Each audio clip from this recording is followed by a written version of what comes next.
ये कहानी है प्रिंसेस आयशा की, जो बहुत मासूम और दिलकश थी।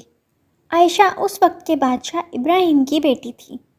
आयशा अपनी खूबसूरती से ज़्यादा अपनी नरम दिली की वजह से मशहूर थी।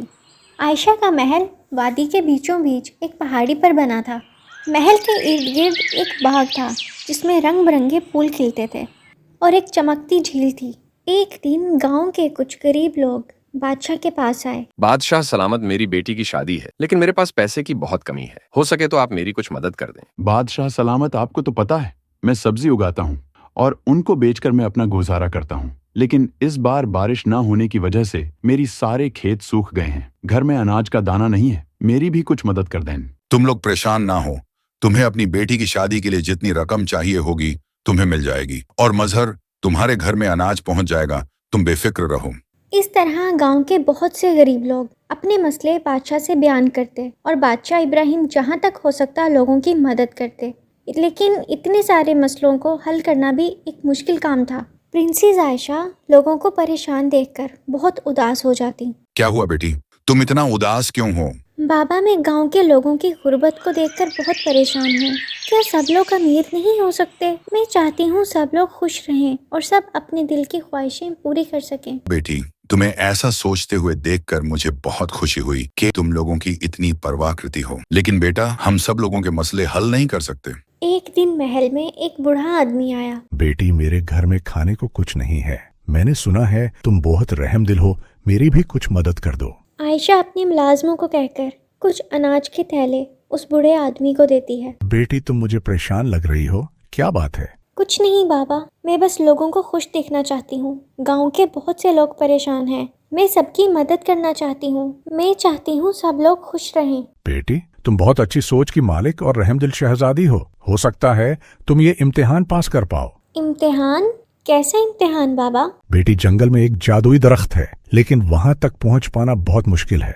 वो दरख्त तुम्हारी मदद कर सकता है। गांव के लोगों की खुशी के लिए मैं हर इम्तिहान दे सकती हूँ बाबा। तो बेटी फिर सुनो, तुम्हें 3 इम्तिहान पास करने होंगे। पहला सच्चाई, दूसरा मोहब्बत और तीसरा हिम्मत। ये तीनों इम्तिहान पास कर तुम उस जादुई दरख्त तक पहुँच पाओगी।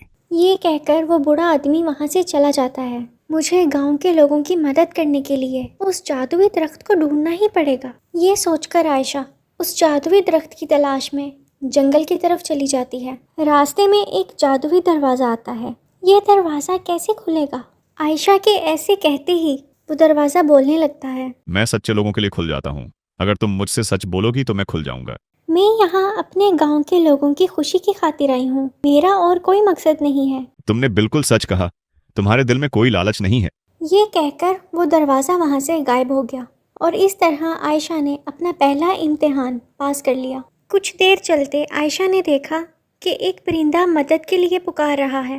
परिंदे के ऊपर बहुत से पत्थर थे। आयशा ने वो पत्थर हटाए और उस परिंदे की जान बचाई। बहुत शुक्रिया शहजादी, आपने मेरी जान बचाई।